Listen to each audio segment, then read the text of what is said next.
I work with an up-and-coming executive who found the sweet spot of letting go while offering excellence in everything under his direct control.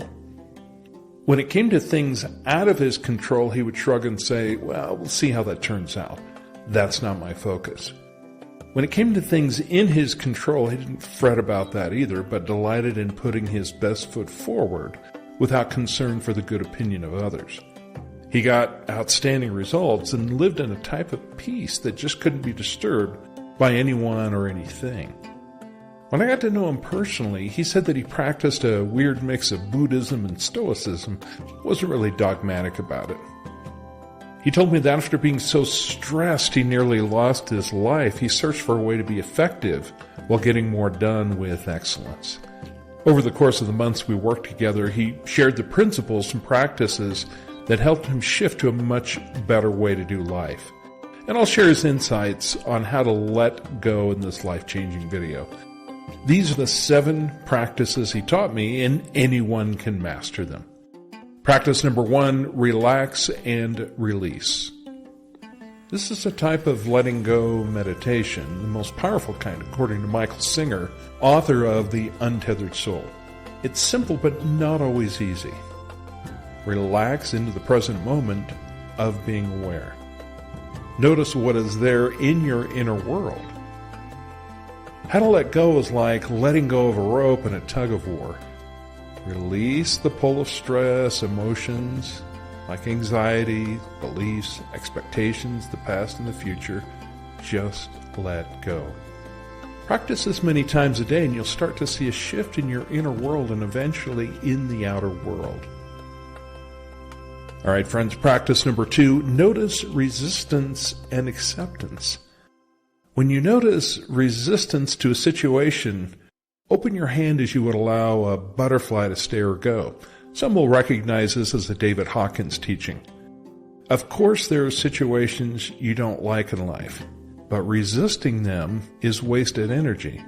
They are what they are. Acceptance doesn't mean that you agree or like those situations. You simply accept them as they are. Give the resistance permission to release in the best way and timing. That's it. Accept the cycles of life. Accept the winds and currents of the oceans while focusing on what you can do to dance with these realities. Practice number 3, release the need for external validation. As children, we felt very dependent on the validation of parents and others as we tried to figure out how to live in a family.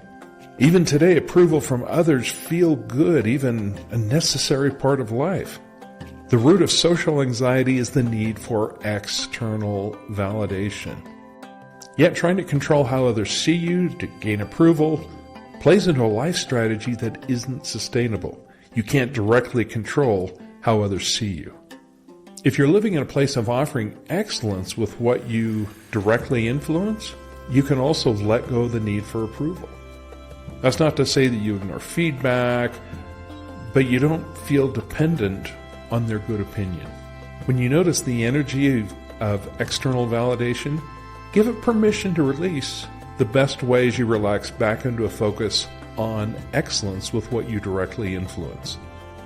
All right, friends, practice number 4, offer surrendered excellence on what you directly control.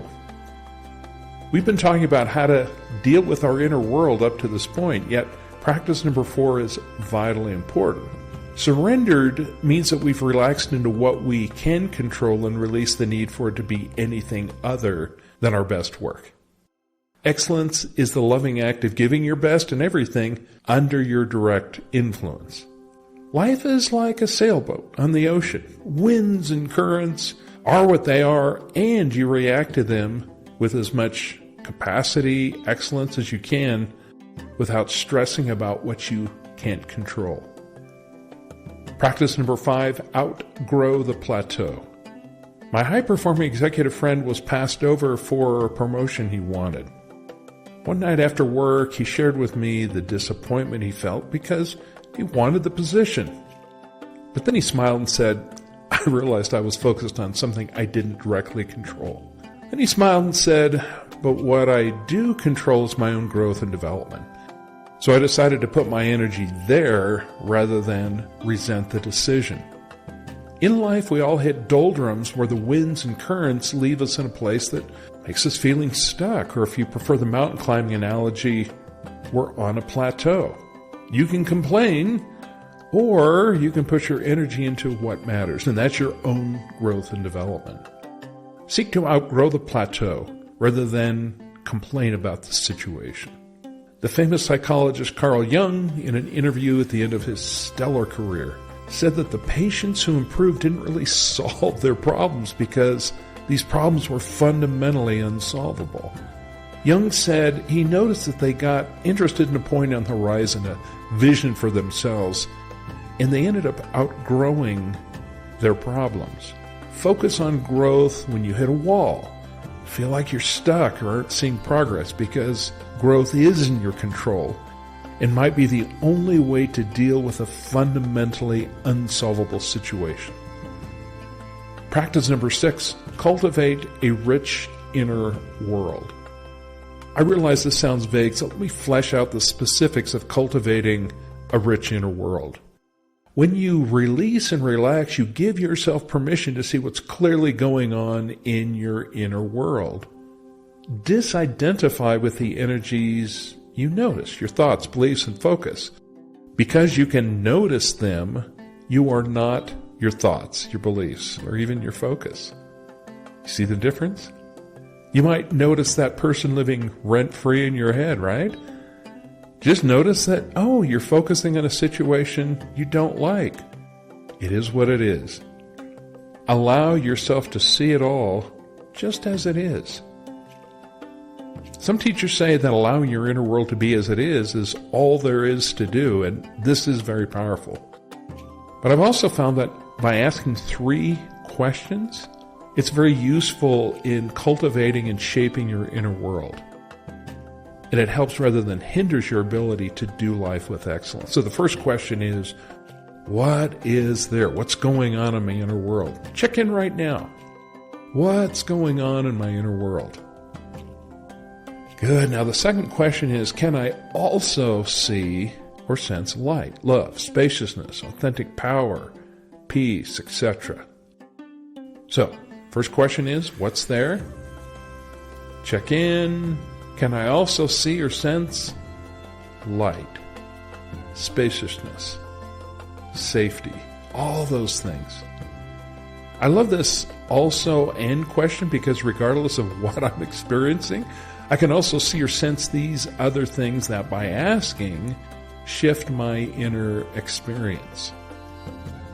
That brings us to the third question, and that moves you from awareness to intention, a key to creating rather than reacting to life. So here's a question. What would my inner experience be if I were set up to reveal the highest and best outcome today or even in the next few hours? I love this question because asking it shifts my inner world. I often feel more grounded, more connected to higher energies, more spacious rather than feeling constricted, and I begin to see possibilities where before didn't. Everything we accomplish in life starts with our inner world. So, one more time, the third question is, what would my inner experience be, my inner energies, if I were set up to reveal the highest and best outcome in the next hour, today, the next week? Good. That brings us to practice number 7, and that's wise consequences. Wait, what? Okay. Often when we embark on interculture work, relaxing and releasing, we can become passive because we're no longer trying to control others. That's good. But it's also a trap, so be careful. Watching my high-performance executive friend taught me that there are times when surrendered excellence involves a harsh rebuke, tough love, or some other form of assertiveness. My friend reminded me that in life we teach people how to treat us. When we're unwise with consequences, either overreacting or underreacting, we experience the consequences of that choice. I remember once in a meeting when another leader tried to embarrass him, he smiled and unleashed a very assertive, not aggressive. He didn't act out of anger, but with clarity.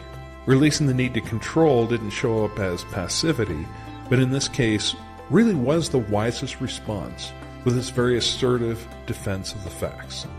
This practice of wise consequences helps you move out of fear when it's tempting to fall into a passive response, or avoid an aggressive response out of anger when someone pushes your button. A wise consequence is just that. It's the highest and best, most excellent thing you can do to serve the situation that has shown up on your doorstep. And it often looks like tough love. And that's okay if you operate from a place of clarity, desiring the highest and best for the situation. Friends, these 7 practices that I've just shared are life-changing. Practice relaxing to the awareness of being aware and releasing all else many times a day. Be aware to the extent that you accept or resist situations. The same is true for the need for external validation. When you notice it, let it go and focus on practice number 4, which is working in surrendered excellence. When you do your best and let go of the rest.